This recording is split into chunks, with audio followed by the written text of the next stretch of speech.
Chers amis, lorsque j'étais jeune, il y a fort longtemps, que j'étais encore scout, j'appartenais à la glorieuse première Don Bosco, dont la devise était « tenir ». Un simple mot constituait la devise de ma troupe, « tenir ». Je crois que c'est une très très belle devise, une devise que nous pouvons nous appliquer à nous maintenant. Il va nous falloir tenir dans la durée. Nous ne savons pas trop combien de temps encore, mais nous devons tenir bon, et sachez que vos prêtres sont derrière vous, qu'ils prient pour vous et qu'ils prient avec vous.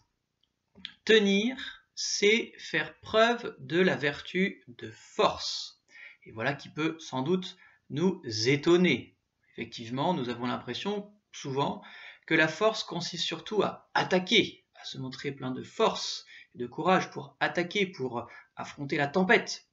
Eh bien, il se trouve, et saint Thomas d'Aquin est tout à fait clair sur ce point, que la vertu de force ne consiste pas principalement et d'abord à attaquer, même si dans certains cas la force consiste à attaquer, mais la force consiste principalement à tenir, à garder patience, à supporter les épreuves. Voilà ce qui fait le principal de la vertu de force, c'est de prendre patience. Alors nous sommes amenés aujourd'hui à être de plus en plus forts. Et certes, notre Seigneur dans l'évangile d'aujourd'hui nous semble faire montre de beaucoup de force lorsqu'il chasse les marchands du temple. Il fait preuve de beaucoup de force et d'autorité pour les chasser du temple. Mais où Jésus, le Christ, va-t-il montrer le plus possible de force pendant toute sa vie?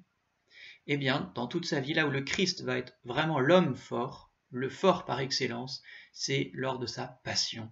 Lors de sa passion, il va supporter toutes les épreuves avec un calme, une force, une patience extraordinaire. Là, Jésus-Christ se montre réellement et véritablement le fort par excellence, et c'est de là que nous avons à tirer nos principaux exemples pour notre vie d'aujourd'hui.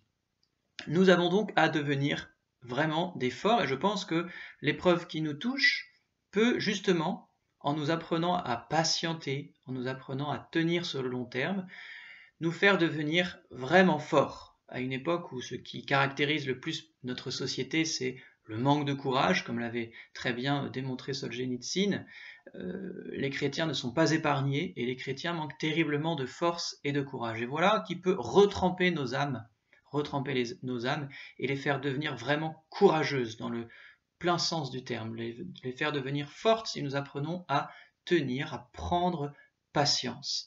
Et l'acte principal de la vertu de force, l'acte suprême de force, c'est le martyre. C'est de savoir perdre sa vie, c'est de savoir supporter jusqu'à la perte de sa vie pour l'amour de Dieu.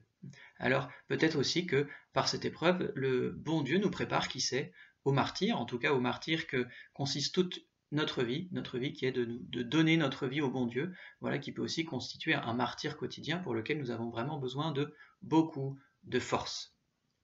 Alors prions le Seigneur de nous remplir de sa force aujourd'hui, tout particulièrement aujourd'hui, au jour le jour, il ne faut pas trop regarder trop loin devant au risque de perdre courage.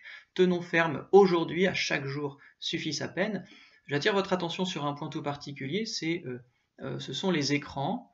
Il est vrai que nous essayons de vous rejoindre aussi par le biais des écrans, et nous sommes un petit peu obligés, il est difficile de faire autrement dans cette période, mais je crois que nous devons aussi savoir tenir sur ce point.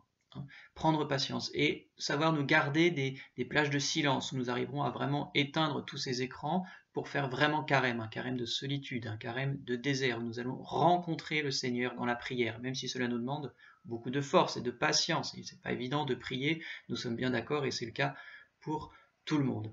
Alors sachons éteindre nos écrans, comme je vais le faire tout de suite en vous laissant sur ces bons mots. Nous nous retrouverons ce soir pour la petite histoire du soir.